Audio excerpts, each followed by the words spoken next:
Jenifer de Leon is the author of the acclaimed young adult novel, Don't Ask Me Where I'm From, and the prize-winning nonfiction book, White Space, Essays on Culture, Race, and Writing.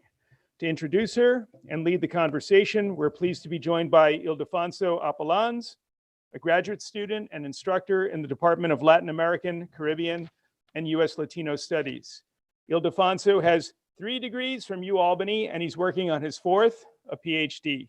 He's a specialist on gender dynamics and inequalities in the world of sports, particularly soccer, football in Latin America. He recently contributed a chapter on the Women's World Cup in Mexico in 1971 to a book from major academic publisher Routledge. That book is Sports Media History, Culture, Technology, Identity, published in 2020.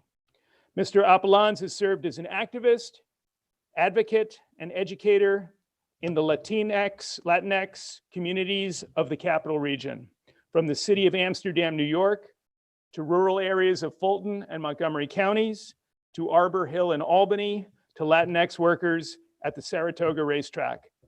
Please give a warm welcome to Ildefonso Apollons and Jenifer de Leon. Thank you. Thank you. Good evening, everyone. Thank you so much for coming here today and be part of this event. I am very, very excited about this opportunity. We had a craft talk, as you might have known, and now we have, this is our second conversation, and I can't just be more happier to be here with Jen.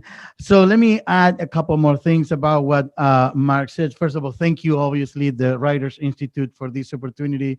Mark here, Paul was around here too. Thank you guys for that. Also, I gotta acknowledge my wife here too. So thank you, my wife, for supporting me, and one of my students, Nick Ferris, there too. So I'm actually that's my thinking list. So in addition to what Mark shared with you about Jenifer de Leon, she's also the editor of Wise Latinas, Writers in Higher Education. This is from the University of Nebraska Press, an anthology that won an International Latino Book Award. Also, Ms. de Leon is an assistant professor of creative writing at Framingham State University, and a faculty member in the MFA program at Bay Path University. Also, she has published prose in over a dozen literary journals, including the Ploughshares, Iowa Review, Michigan Quarterly Review, and many more, as the song says. And then she's also a graduate from Connecticut College with a double major in international relationships and French. Qu'est-ce que c'est? If that is not enough, she earned a Master of Arts in Teaching from the University of San Francisco, Center for Teaching Excellence and Social Justice, while in the Teach for American program, and later a Master of Fine Arts in Creative Writing from UMass Boston. So Jenifer made her home outside Boston, with her husband and her 2 sons. Why don't you share with the audience the names of these 2 boys? Who are like 3 and 8 and 3. Very good. Thank you. So is it fair to say you're from Guatemala? Or I'm sorry, you are Guatemalan background? How's that? Your parents are from Guatemala? Okay, thank you. So now, for the near future, she's going to come out with another young novel called Maya in August 2022. So make sure that you write that down, okay? Because you want to buy that book. If you didn't remember what Paul or Mark said a few minutes ago, all the books are outside. Please buy them. I don't get any percentage of that, by the way, but I just love her book and I want you guys to have it. So what else? I think that there's also on the way 2 children's picture books, So Many Gifts, and a biography of Nobel Peace Prize winner Rigoberta Menchú. Rigoberta is a great friend of our department as what she represents in the Lax department, and I'm thrilled to know that this is going to be a children's book about Rigoberta. Amazing, okay. So please let me welcome with a great a round of applause to Jennifer De Leon. Okay, thank you so much. Who's gonna enlighten us for a reading right now? Thank you very much. Oh my goodness, it's so wonderful to be here. Thank you, Ilde, for that amazing introduction, and Mark and Paul and the Writers Institute for this wonderful welcome, and Jen for hosting me. I am delighted to be here for lots of reasons. One is no small fact, this is my life dream. I've always wanted to be a writer and an author and to be sharing stories with readers. And this would not be possible without you being here. So thank you for the presence of your presence. English professor joke there. Okay. So I thought I would tell you a little bit about myself and my inspiration for writing Don't Ask Me Where I'm From. And then I'll read a short scene and we'll continue and have a conversation. But I also hope that you all have questions and comments and really want to engage with you all who are here. I will say that I grew up with stories, but not necessarily books. I was surrounded by storytelling from my parents, my abuela, my tías, my tíos, but not necessarily books. The only books in our house were the Bible and the Yellow Pages, as I shared this afternoon. And we didn't really read newspapers, we delivered them at 5 a.m. And so growing up in a literary household was something I didn't have any experience with. But again, I did have experience with stories. Both of my parents are from Guatemala. They came to this country for very different reasons. My mother came on a one-way flight because she really wanted a different life. She wanted to send money home to her 7 siblings and her parents. She wanted to learn English. She wanted to go to school. She wanted to become a US citizen. Those were her desires. My father, on the other hand, came to the US because he wanted to make enough money to buy a motorcycle. And the moment he had enough money for a motorcycle, his plan was to go back to Guatemala City. So again, as I shared this afternoon, the two of them met in LA. They fell in love. Fast forward, they moved to Boston. They get married. They become US citizens. My older sister's born. I'm born, my younger sister. But when I was around 2 years old, we moved to the suburbs. I was the only person of color, the only Latina in all of my classes from kindergarten through 12th grade. I was one gen during the week, and I was another gen on the weekends. During the week, where I went to school and lived, to be perfectly honest, I felt like I was white gen. All of my friends were white. All of my teachers were white. All of my coaches and neighbors, everyone was white. And I took honors classes. I studied French, not Spanish. I played lacrosse. I played volleyball. I worked at the Gap. I babysat. All of these things I was comfortable with because that's the world that I knew. But then on the weekends, we would climb into my parents' caravan, drive down Route 9, and go to the city, to Jamaica Plain. And there we would join family in tiny apartments where we would have loud music and food and laughter, and somebody was always passing around a baby. And it was the world I knew also, but I never felt like I fully belonged in either world. When I was in the suburbs, my friends would ask me questions like, why are your parents so strict? Why are you always speaking Spanish with them? Why can't you sleep over people's houses? Why aren't you allowed to have a boyfriend or talk to boys on the phone? And when I was in Jamaica Plain on the weekends, my own cousins had no problem calling me white girl, gringa, or they'd say, you always have homework. You're always reading a book. And I'd say, it's not homework. I like reading. And so I learned to code switch. I didn't have that word for it at the time, but that's what I was doing. I changed the way I talked and I changed the way that my mannerisms, and depending on where I was, because it was easier to assimilate. And I thought, surely it will get better once I go to college. I went to a private liberal arts school in Connecticut that resembled a country club. The tuition was way more than my father made in a year, and I was there on scholarship. Most of my friends had gone to boarding schools, prep schools. Their parents were judges, CEOs, lawyers. But there I was. And my first semester, I was on the receiving end of lots of questions like, where are you from? Where are you from? What are you? What tribe are you in? You're in the international dorm, right? You know where the financial aid office is, right? My Spanish paper is due in an hour. Can you write it for me? These were questions that I would get, and I started to feel like I didn't belong. I remember reading my first book by a Latina author when I was a freshman at Connecticut College. It was The House on Mango Street by Sandra Cisneros. And I remember my world cracking open when I read that book because I thought, this is possible. I can do this too. Well, it would be a long journey to get to hold my first novel in my hands, but I'll give you the short version. It was really hard. It was really hard, and it took over 10 years. And the reason I think it was hard is because I didn't know a single writer.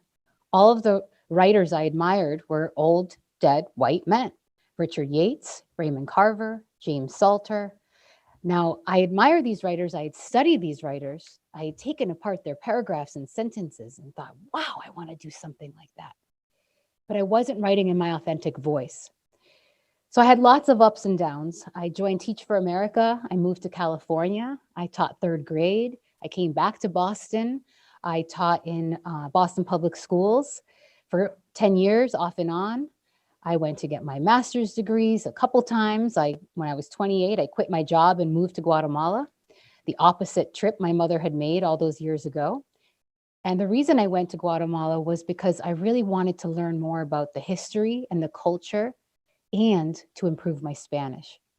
All those years where people were calling me gringa or saying like, that's not how you say that word in Spanish, I felt ashamed of it. And so I gravitated towards French.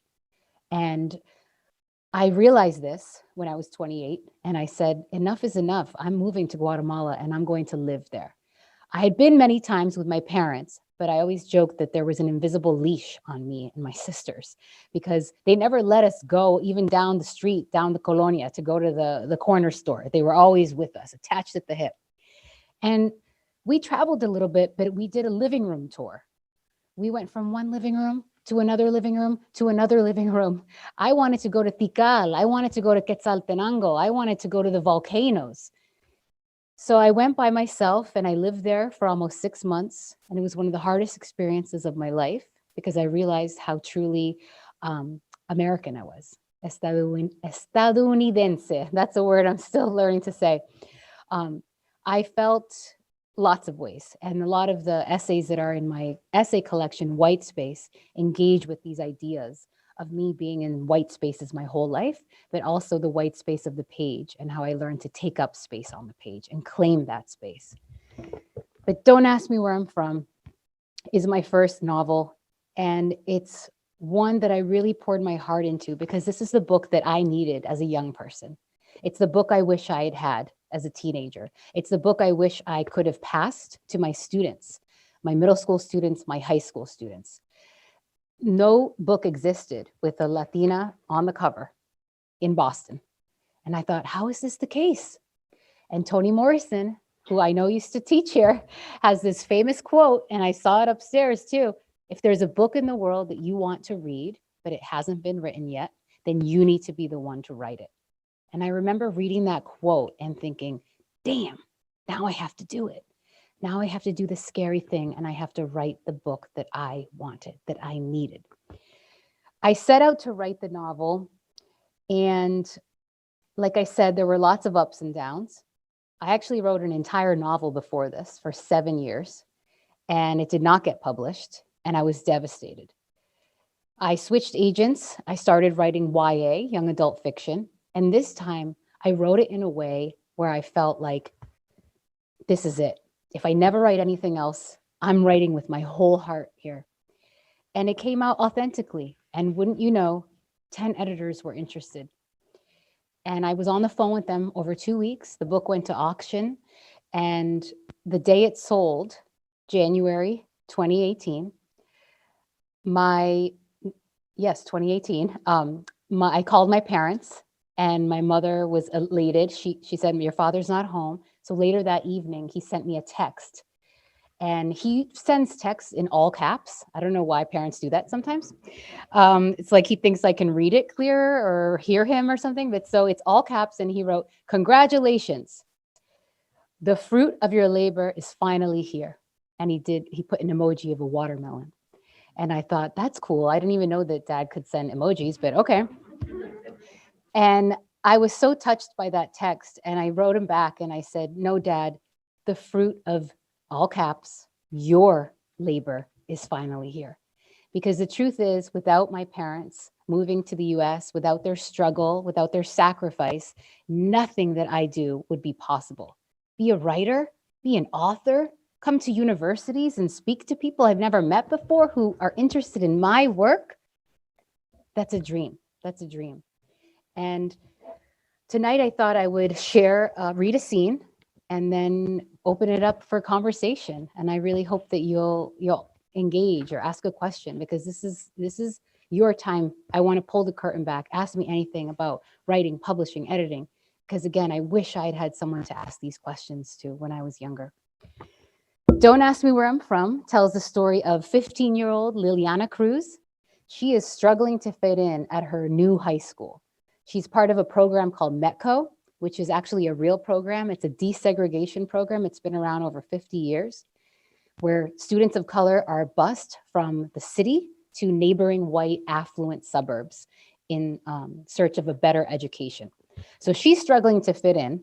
Meanwhile, she has best friend drama, mom drama, little brother drama, and her father is missing. But he's not really missing. He's actually been deported to Guatemala. So what chapter are you going to read? I'm going to read chapter 10.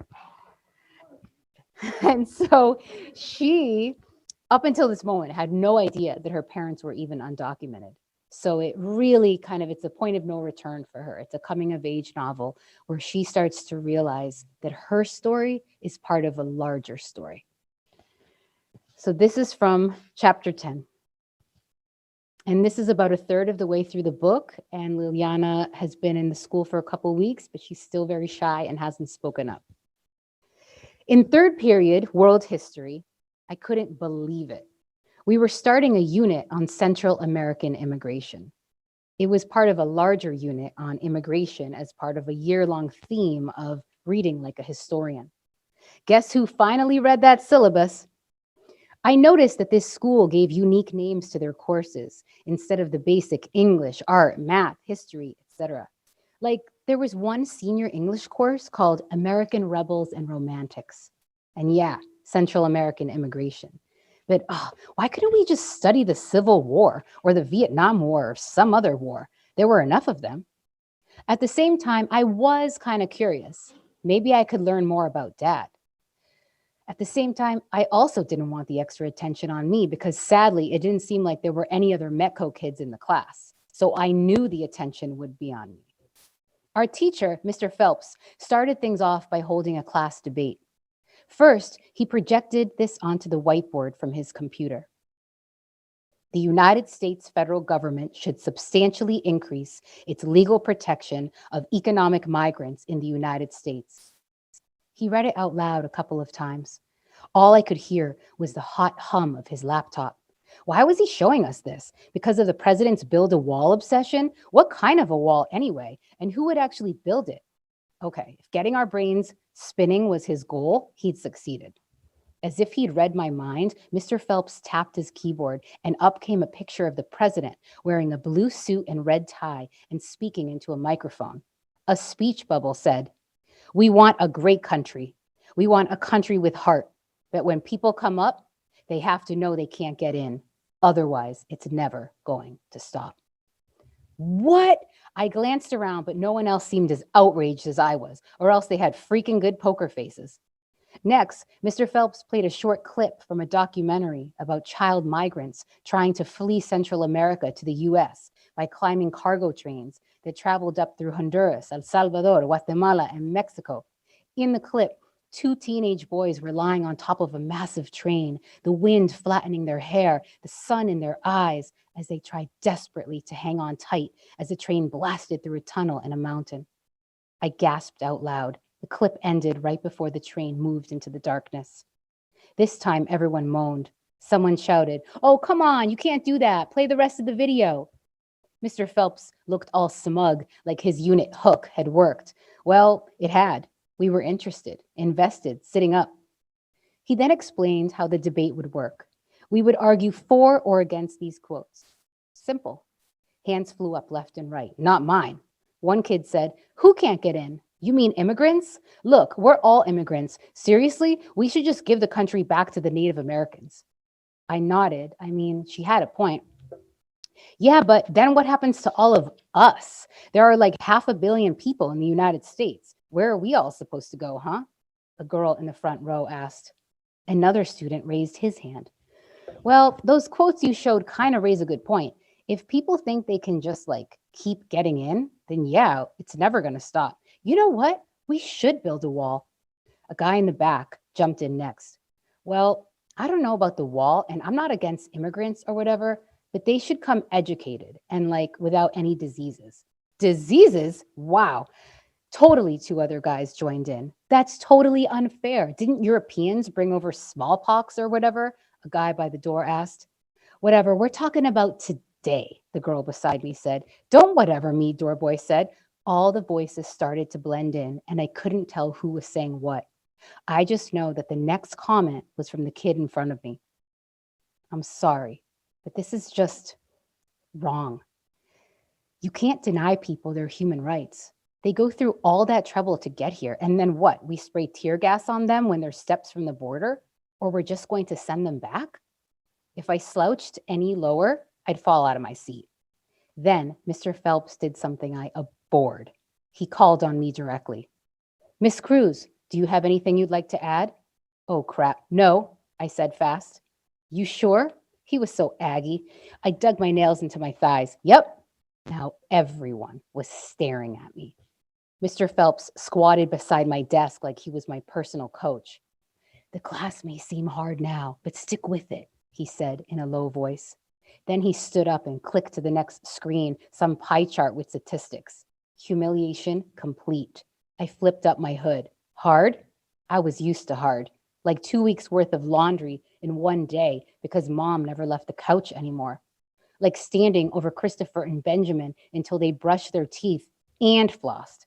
But explaining my perspective on immigration to a bunch of white kids in a richy rich school, that wasn't hard. Nah, that was just annoying. And I'll end there. Thanks. Oh, thank you for reading to us. I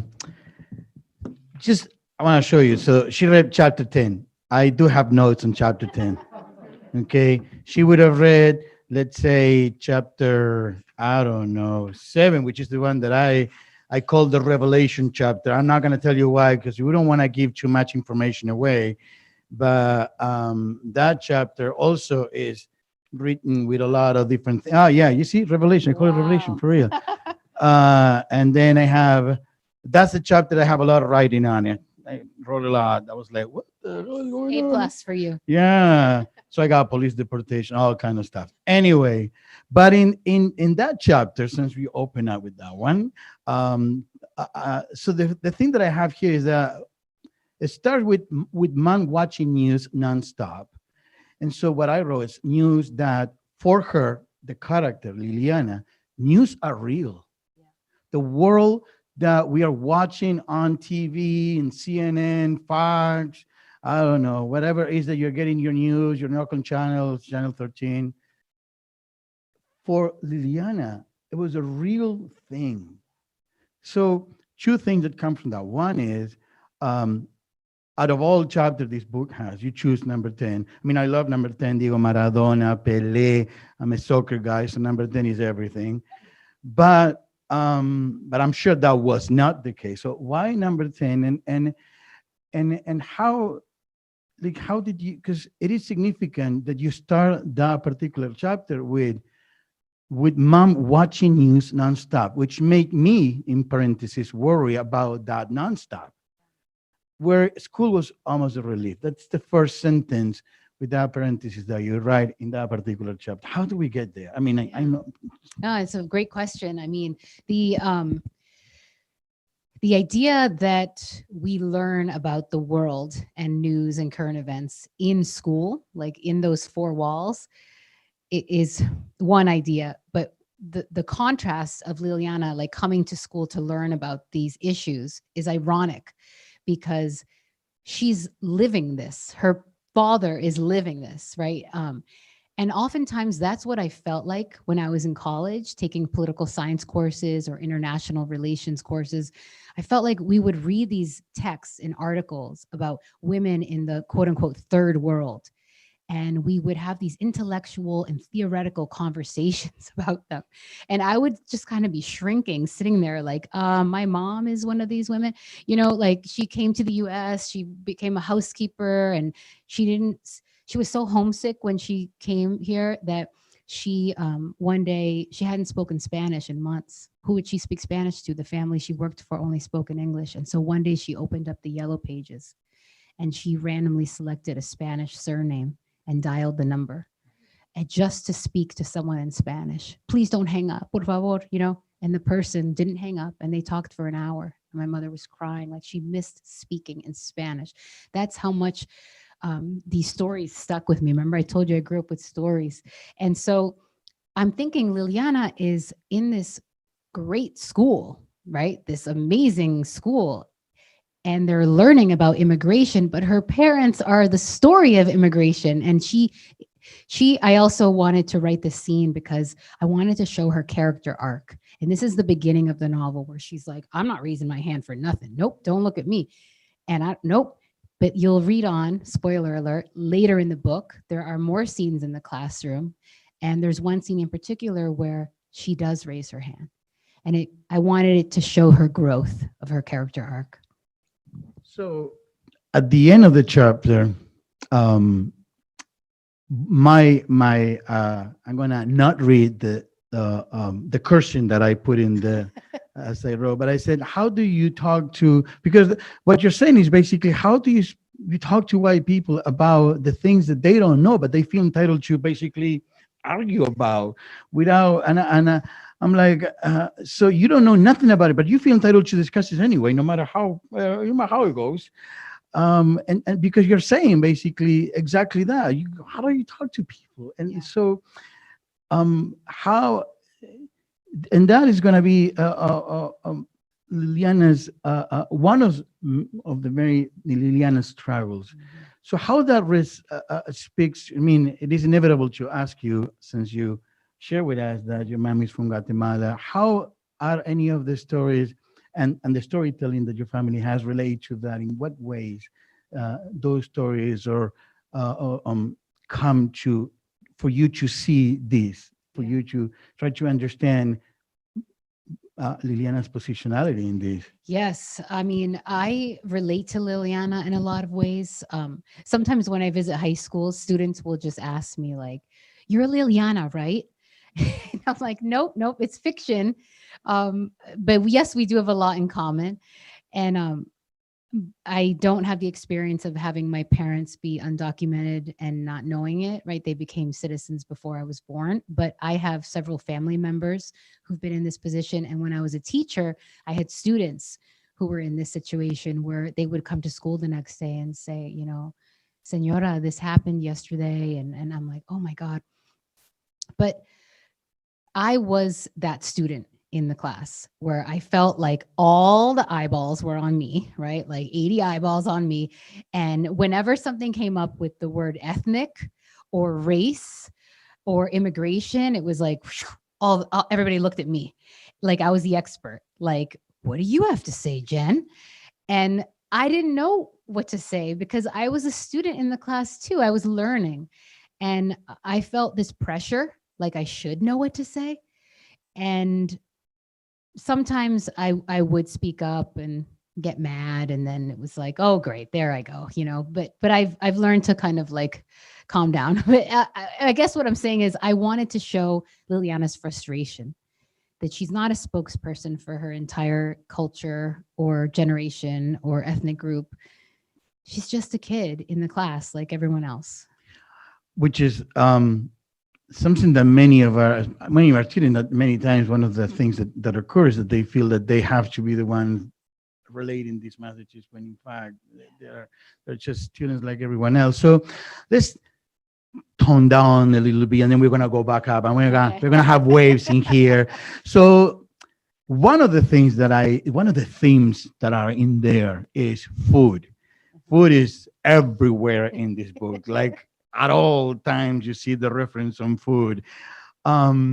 Talk to me about that in the books. How is like why is it coming up? I mean, at all times, so you see food and food dish here, and yes, pizza, food, because we are dying laughing, and food again here with the ice cream, and Sally's going out, and the buffet, and there's always food in there. Yeah, food is everywhere. We have to eat every day.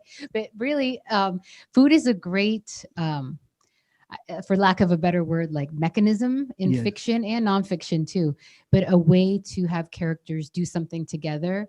It's a way for them to reflect. It's also sensory. Do you know that cooking is the only art form that involves all of the five senses? Sight, smell, taste, touch, sound. Food is something that brings people together. It can also be extremely nostalgic. There is a special bread in Guatemala called pan dulce. Has anyone ever had pan dulce? So good, right? Yeah. There we go.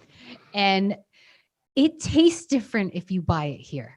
Even in the bakeries here, but it tastes different. And I remember one day growing up, waking up on a Saturday morning, and my father was trying to make pan dulce in our kitchen. And he had the oven going. He even bought a little brush that he dipped in melted butter and tried to like put it on top of the pan and put it in the oven. And it didn't taste the same. And my heart aches for him because he was trying to get back to something. And food is a way of doing that. Somewhere in here, I put food memory, because Yeah. there's a scene where that comes all together: food memory, family. Yeah. So, and I guess in your growing up, food was part of the storytelling. Yeah. And it's a currency too. My mother, as I shared, came to the US like gun ho, like, yeah, I'm going to be a US citizen. I'm going to be in America. She, started eating Big Macs.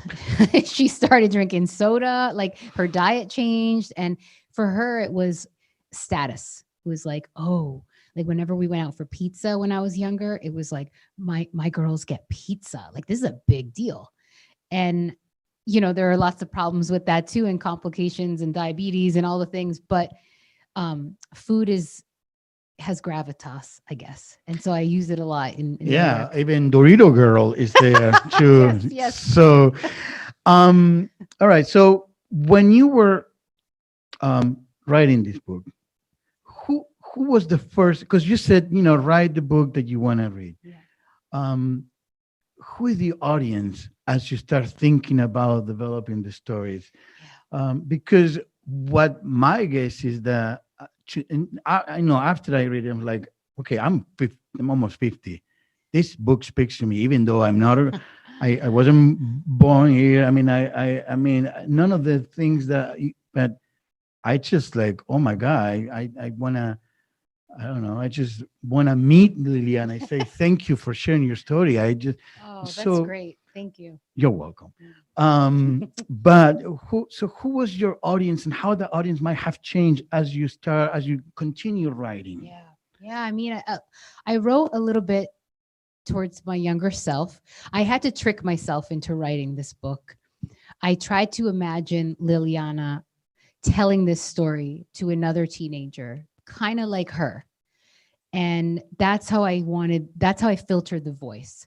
She's not telling this story to her mother or to a teacher or to her friend's mother. That would change how she talks, right? It would be stilted.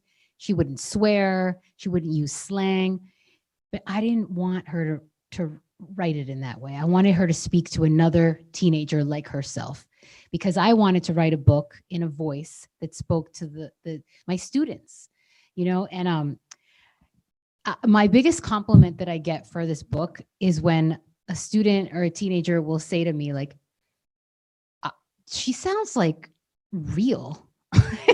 And I just love that. Or whatever. Or whatever. She sounds real or whatever. And to me, that is a huge compliment because they almost sound confused when they're saying it. Kind of like, I didn't know you could do that, or this is possible. Or when teachers say, I pass these books out to my students and they're supposed to return them after we are done with the unit, but half of them didn't return it.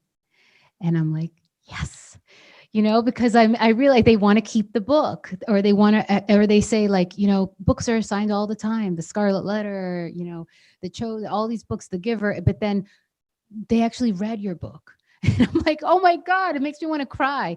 It makes me think like, what is it about reading that has not hooked students so far, and you just need one book to hook them, and then they'll read another and another and another. And I think it's the English teacher in me. I just wanted to create that experience for young people. And yet the book is full of Spanish too. Yeah. Okay. So how was that code switching? I mean, how did it come out? Because did you feel that you have to put some words, they just were flowing as you were writing? Talk to us about that. Sure. That's fascinating. I mean, some words are in Spanish, words that I just couldn't write in English. Like, for instance, if her mother is talking to her, she'll call her mija, which is abbreviation for my daughter, right? Mi hija. But if she said it in English, it would be like, my daughter, pass me the remote. It just sounds different, right? It sounds super starched. Instead, it's like, mija, pass me the remote. I'm like, okay, I can imagine her saying that. And I thought I should italicize all the words in Spanish. When I started writing, I italicized every word in Spanish, even taco, okay? It was really bad. And then I studied with Juno Diaz, the author, and he was like, who are you italicizing for? And I'm like, I don't know. And, he just was very much like, okay, you know what? Who is your audience? Why are you italicizing? Why are you doing this? And I just felt like, oh yeah, I'd never thought about that before. Why don't we italicize the word ballet? It's ingrained in the English language, even though it's a French word, right? Mm-hmm. So little by little, I think that's going to happen with Spanish. But either way, I didn't italicize the words in Spanish, and my editor was 100% behind me. Good. So, so you mentioned, so you're talking about the audience, and we're talking about Liliana. So, and you said that you relate to Liliana, that some things about Liliana might resemble you. Can you share a little bit more about that? And then the other thing is, if there was, you also mentioned, well, if this was the missing book, so to speak, what was missing that Liliana is able to embody in this process? Oh, yeah. Okay. I would say that I have a good two questions. Yeah, I know. I'm like, there's two there. Okay. What we share in common, I also loved writing. I also loved purple. I would have relatives come and visit, like Tia Laura comes to visit and Theo R, right, in the book. And I would kind of be like, what is happening? Who are you? And, I was a classic teenager, kind of like, can I just go to my room? So I felt like that. I never had brothers, so I gave Liliana brothers. I tried to put parts of myself into her character, but she's a composite of my students also, and fictionalized characters and just, herself. Remind me of the second question. The second one is, what was, one of the things we were talking about is, you write the book that you want to read. Yes. So what was missing that then Liliana through this process came to embody? Yes. But not only as part of a larger issue of books that we might need, but also what was missing maybe in what you needed to say that now Liliana is saying it. 100%. Okay. That's what I do. Yeah. Okay. All right. Very good. Yes. Should have a radio show or we need to have a talk radio show. Yeah. Absolutely. Yes. Let's do that. This is what I think. I think that there's a lot of pressure for young people, young teenagers of color, right, who maybe were born in the US, but their parents or their grandparents were born in another country. but they look a certain way that tells society like, oh, where are you from? You're from somewhere, right? And so then people start asking them questions, and I feel like they feel this pressure, like I should know about my home country, my parents' home country. I should know about the history. I should be able to speak Spanish fluently. I should know about the music and the food and the recipes. And it's like, whoa, I'm only 14. And you're just starting to learn more about yourself. And I think this pressure is problematic because a lot of young people come up to me and say, like, I want to know more about my family's culture. I want to know, but we've never been there. We've never been to Puerto Rico. We've never gone back to Peru. We've never, and so they feel almost like they're inheriting a history and a culture that they've never had a chance to actually learn about or embody. And what do we do in the United States? We pressure people to assimilate, to fit in. Yeah. So that gap only widens. And I think it can be problematic. So for me, Liliana represents a character who is at first shying away from her identity. She wants to fit in. She wants to act white, dress preppy. She starts using words like and literally and whatever. And little by little, she starts to find her own voice. And she learns more about Guatemala from her tia and her tío. And she realizes that it's not anything to be ashamed of. If anything, it's something to make her stand taller, to feel proud of where she comes from. So that's what she embodies for me. That's what this book fills. I didn't have that necessarily, or it took me a long time to get that. Good. I'm gonna. So how are we doing on time, Mark? Because it's around. I just want to make sure, because I got tons of questions. Believe me, I read. I'm gonna share a little bit about this. Mark here said to me, "Do not share much about the end of the story, because some people are gonna buy the book, and you don't want to, just discover everything for them." And so on purpose, I didn't read the last 4 chapters, so that I didn't, okay, because if I know everything and I love the book so much, I might say, "Yeah, remember this part when and the character died at the end." No, so, but I have a lot more questions. So how much do we have around so that we can have our audience?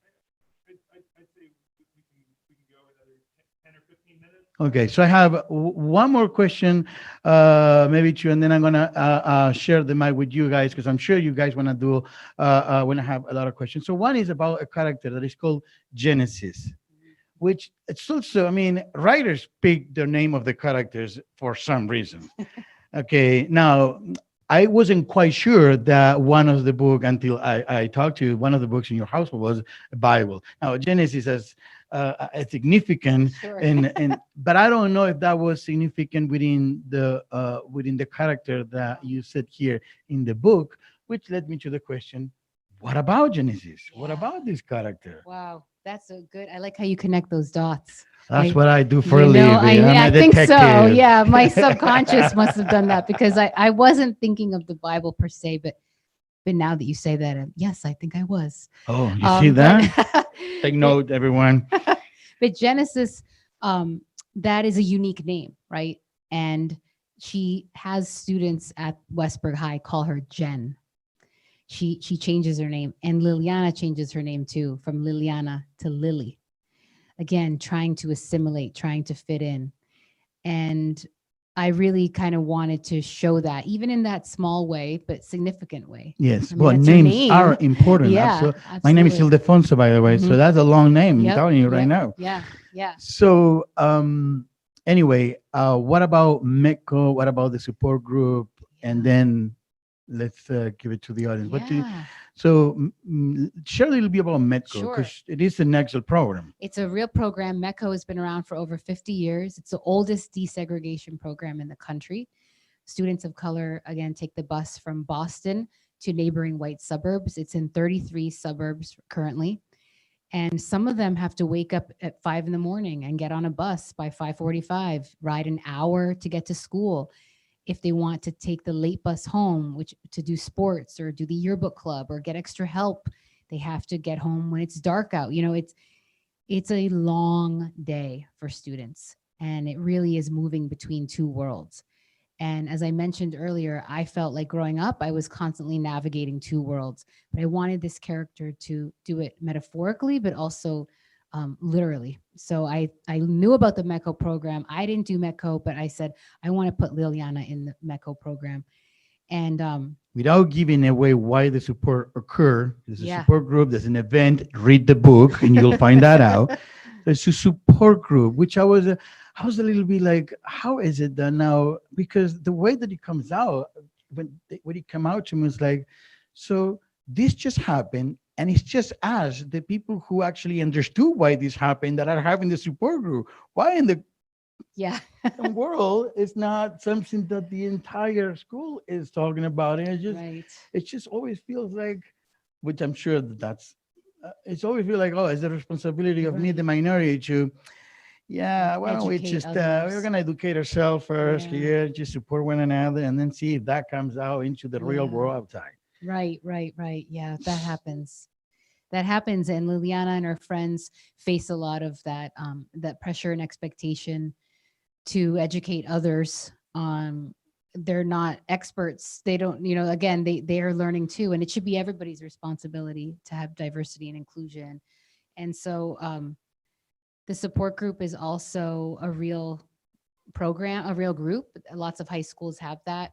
And when I visit schools, I'll sometimes meet with these affinity groups and they'll share stories. We'll do an activity called Roses and Thorns, where they share, a highlight and then maybe a thorn from their experience being in MECO. And what they share is just remarkable, like the daily microaggressions that they face and the daily racism. It's so taxing and it's exhausting. It's Yeah. physically, mentally, and emotionally exhausting. So creating these spaces for them to maybe let the book be a catalyst for them to talk about these larger issues, I think is great. Literature can do so much, and that's one of the things it can do. All right. So, raise your hand and tell us your name, because you kind of know us already, but the masks are kind of another yet way to prevent us from seeing each other. And so if you would just share who you are and then just fire away, and Jen here will answer everything. Thank you.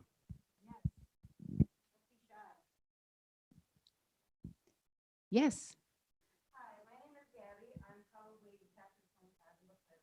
Okay.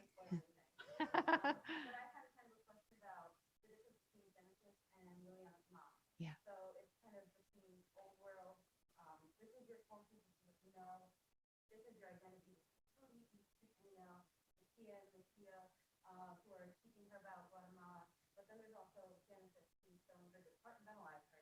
Mm. Mm.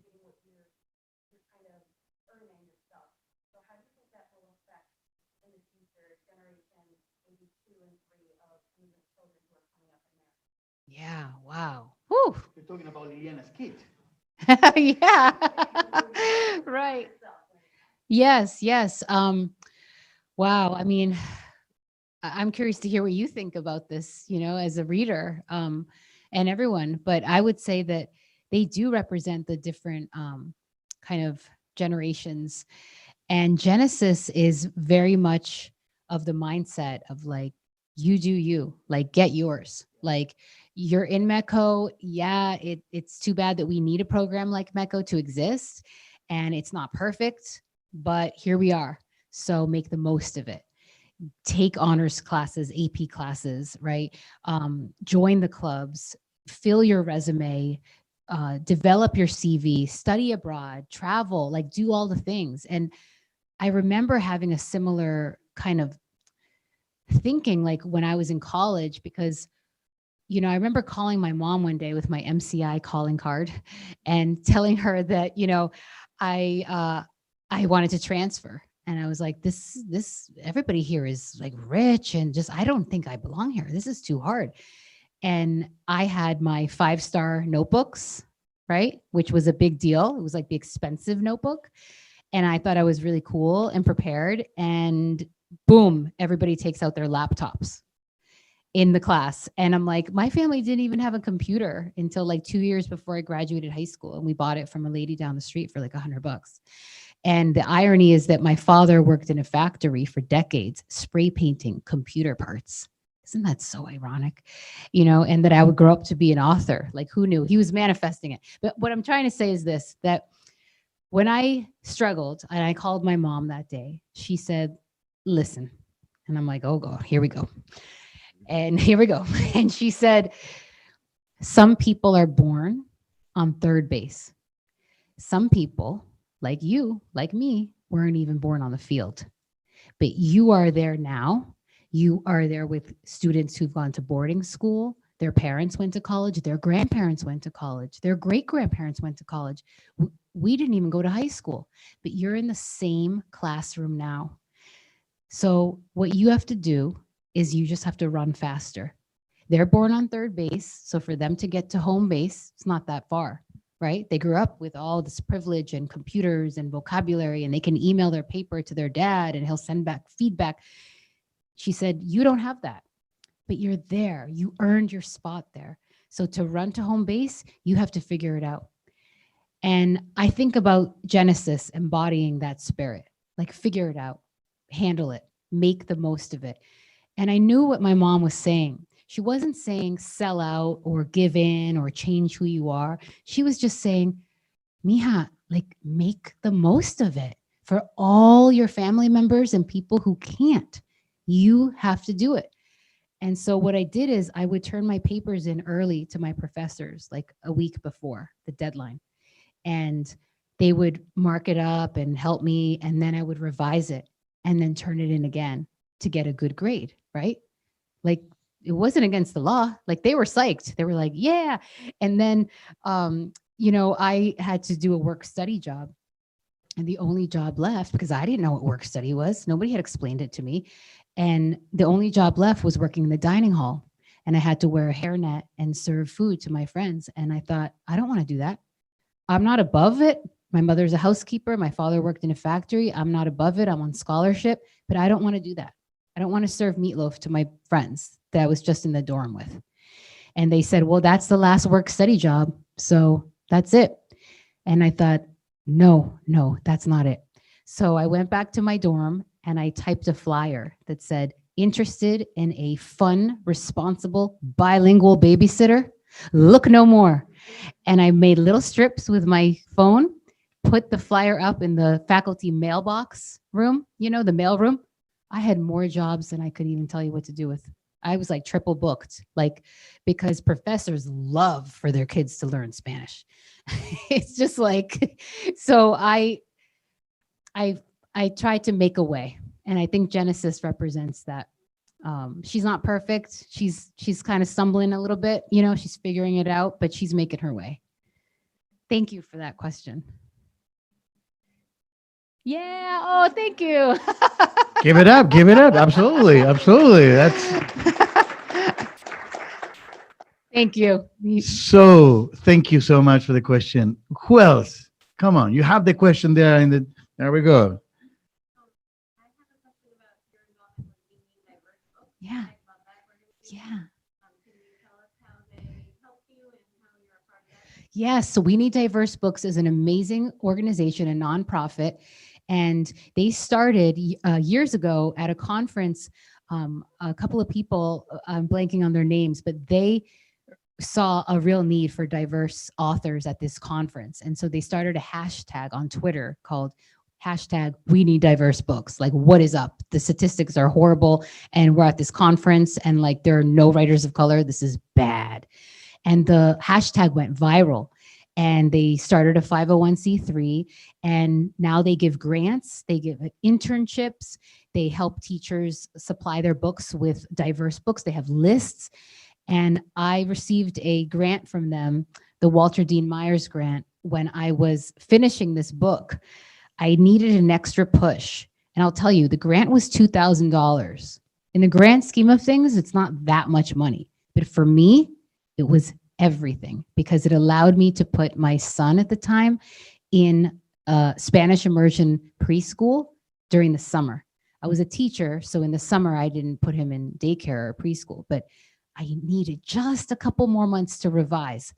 But I was like, I can't do it. I can't make it work financially. And then this grant happened, and I really felt like it was a sign, like, finish the book. And I did, and it got me over that last hurdle. And for that, I will always be grateful to that organization. They're amazing. You have to look them up. We need diverse books. Thank you. Who else? You have a question, right? I know you have a question. Come on. Yes, you have a question. I see that. I mean, I know, I'm just sitting here listening. I mean, I wrote a book similar to yours, but it's about growing up with a physical mother and all that. So I really related when you were talking about the different voices and trying to feel them out and bring them to the page, because that was hard for me to do. Yeah. You know what I mean? I wrote I had it laid out, and then I wrote it, and then when it came out, it was a healing process. Yep. For me. You know what I mean? But yep. I really related to you talking about this, so I got that part. Oh, that's so great. Thank you for sharing that. Thank you. Yeah. So relating to that is the story about construction that Yes. talks about how because our character Liliana has a hobby, but he Yep. didn't have a hobby in the beginning. Right. Why don't you share that story? Sorry, Sure. I think that ties up to finding voices in the character. Yeah. I think sometimes we think books are written by one person, like because there's one name on the cover. And yes, that's true, but it takes a team to really get it to the final product, and an editor. And my editor helped me tremendously. She suggested that Liliana have a hobby. And I thought, what do you mean? She writes in her journal and eats cup of noodles. Like, isn't that it? And she's like, nope, we need more than cup of noodles. So I was frustrated, and I felt like, oh, if I were smarter, I would have thought of something before. I get into that old way of thinking, but then I have to stop myself and say, no, Jen, just stay loose. And I went to the Children's Museum with my son that weekend, and there happened to be an exhibit by Ana Serrano, who makes little miniature houses, stores, etc., from cardboard and recycled materials. They're exquisite and they're miniature. And then they had materials for kids to make their own. So my son got to work with the glue stick, everything. And I'm like, oh, this is it. This is what Liliana is going to do. So sometimes, it's like it's like, I don't golf, but follow me here. It's like you take a golf swing, you miss, it's all good. You're not like, I'm going to go home now, right? You take another golf swing and another, and that's how you write. That's how books get made. They don't come out, just like, they don't fall from the sky. Anyone else before we close? Because I think Mark is about to close us out. So, okay, we got here and then there. Yes.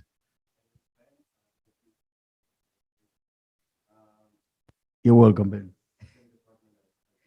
I know him. Yeah.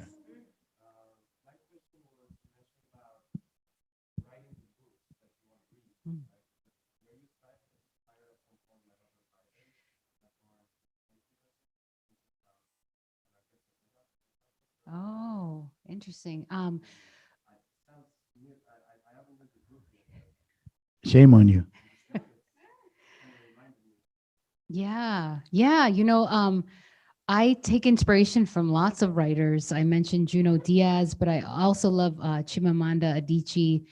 I lived in Nigeria for one summer, and I just think Nigerian authors are killing it, but I love her work, the way she writes about transnationalism. And Celeste Ng is a friend of mine, but she's a great author, and I love her work. I love books that are unapologetic, I guess. The writing style isn't heavy with appositives where you're constantly translating and explaining elements. And I've always just loved vivid writing and sensory kind of writing, and less cerebral and more like in 3D.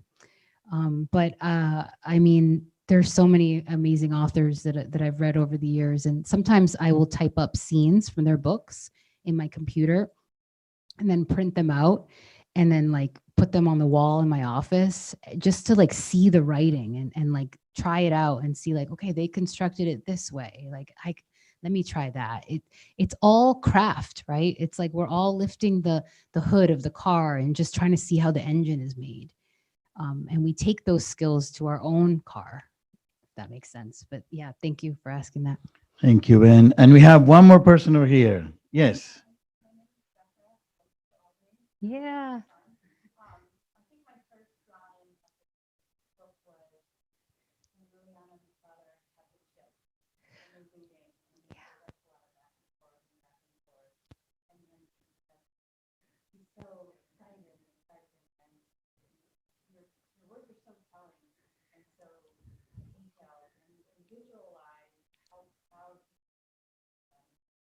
Yeah. It's early on. Yeah.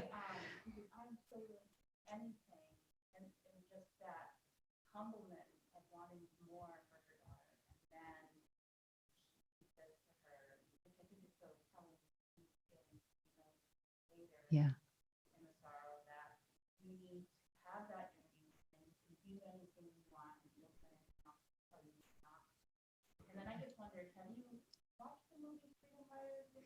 Yes, yes. Yeah. Right. Oh my God. Thank you for your comment. Yes. Oh my goodness. That scene, the charter school lottery scene. Yeah. Her parents have such hopes for their kids' education, as all parents do, I imagine, right? And they go to this charter school lottery, but there are only like certain number of spots and they don't get one. I just spoiled that scene for you. But anyway, anyway, At least it was her, not me. so that's yeah, but you could still read the book. Thank you for reading so closely. Like this tip is magical to me. Well, related to that, because when you were talking about um this Genesis and you do you, Yeah.